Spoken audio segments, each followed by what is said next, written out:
echo just now, we can appreciate the lag.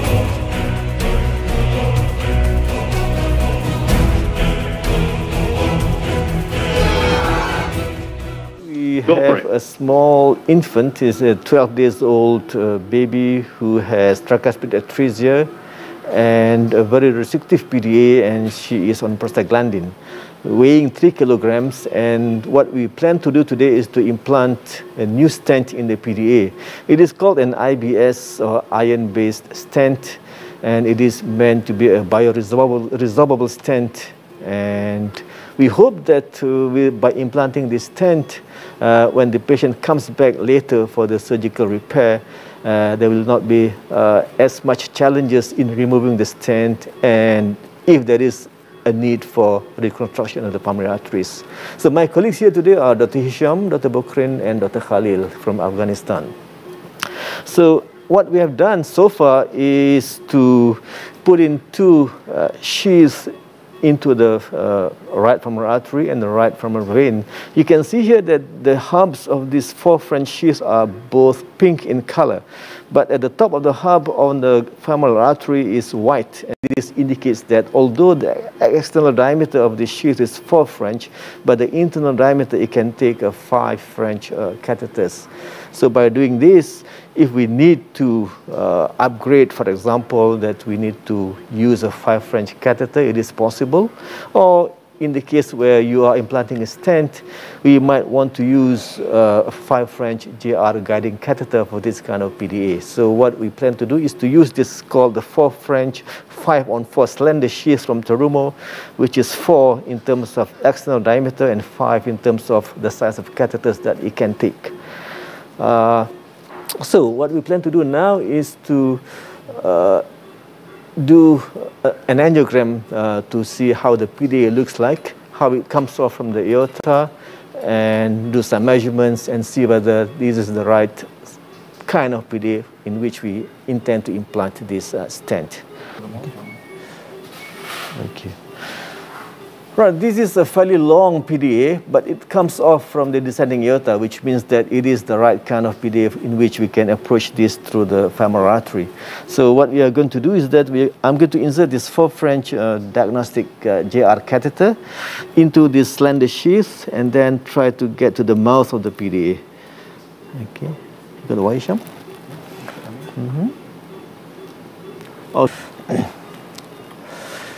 Okay, now I have this tip of this JR catheter in the mouth of the PDA, and I'm going to do another angiogram here, right inside the PDA. Don't give the, okay? Okay, Syam, okay? Sini?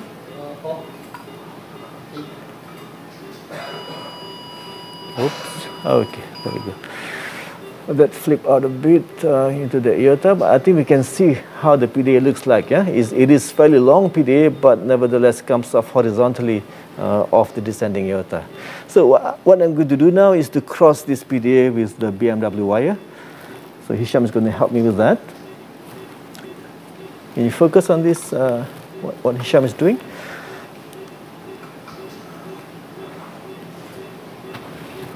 Okay, Hisham.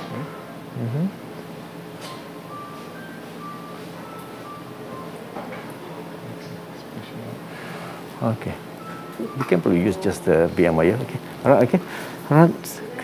So I'm going to remove this JR catheter now and replace it with a guide catheter so that we can implant the stent. Okay, Sham, hold the wires. All right.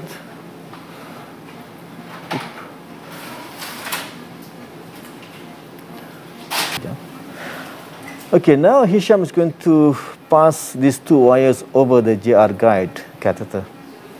So this has a green tip.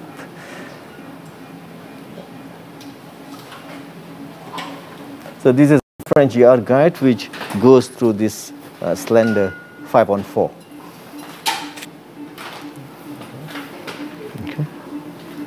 Okay, right. Now I'm going to insert this JR guide into this 4 French slender.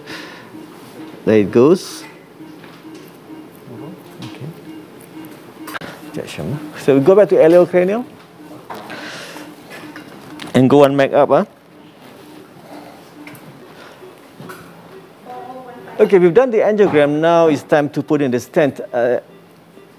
As you can see that this PDA is fairly straight, and in terms of its length, it measures about 12 millimeters from the lateral angulation. And towards where it connects to the primary artery, it is probably a bit tortuous and small and restrictive. And that is why this patient was prostate independent. So what we're going to do is that we're going to implant a 15 millimeter long, 4 millimeter diameter IBS stent. And Dr. Hisham is going to load this stent onto the wire. Normally, we tend to put the stent onto the stronger choice PTA wire, which is the light blue in color. But here, I think because the wire position is much better with the BMW, which is right in the right ventricle, and therefore we're going to use the BMW wire whereby we want to deliver the stent onto. Okay, so let's get this stent onto the BMW wire, which is the green colored wire. So we need to remind everyone that before we inflate the stent, we have to remove the other wire, otherwise it's going to be trapped between the stent and the wall of the ductus. Right, we have removed the second wire, which is the choice PTA wire, just leaving the BMW wire there for the stent delivery. Okay, start. Okay, Hisham, let's move this stent across the PDA. Now it is sitting at the tip of this guide catheter. So Hisham is pushing it gently to cross the PDA. And I think by the time the marker distally is on the trachea, then we can start uncovering the stent. So let's uncover that, Hisham. I'm going to uncover the stent now. Then we do angiogram. Okay, so I think now the tip of this guide catheter is in the aorta. Let's do an angiogram. We're probably a bit too distal here. Okay, wait, wait. Let's see. AP distal marker is in the main primary artery now. The distal marker is midway in the air column, which I think is fine. Because what the idea here is not really to have the stent jutting out into the aorta. So I am quite happy with this position of the stent. What do you think, Sham? All right, shall we inflate now? All right. Are you happy, Sham? Slow inflation. Yep. 2, 4. You don't let it jump. 6, 8 nominal. Go 12. 1, 2. Max 1.6. Okay, stop. Okay, let's deflate now. Well, that is the end of the procedure. We have now removed everything out of this patient except for the two vascular sheaths.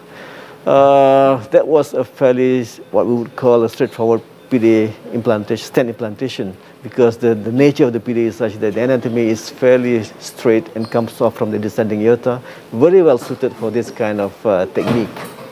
Well, the patient's saturation improved from about 70s when the prostate was about 3 nanograms. Now it is about 88, 90.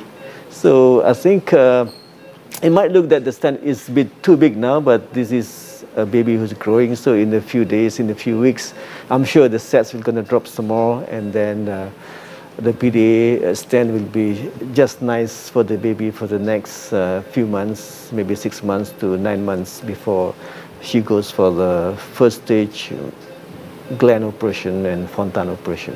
So with that, I would like to thank everyone involved in this room today for being with us and helping with this case. Thank you.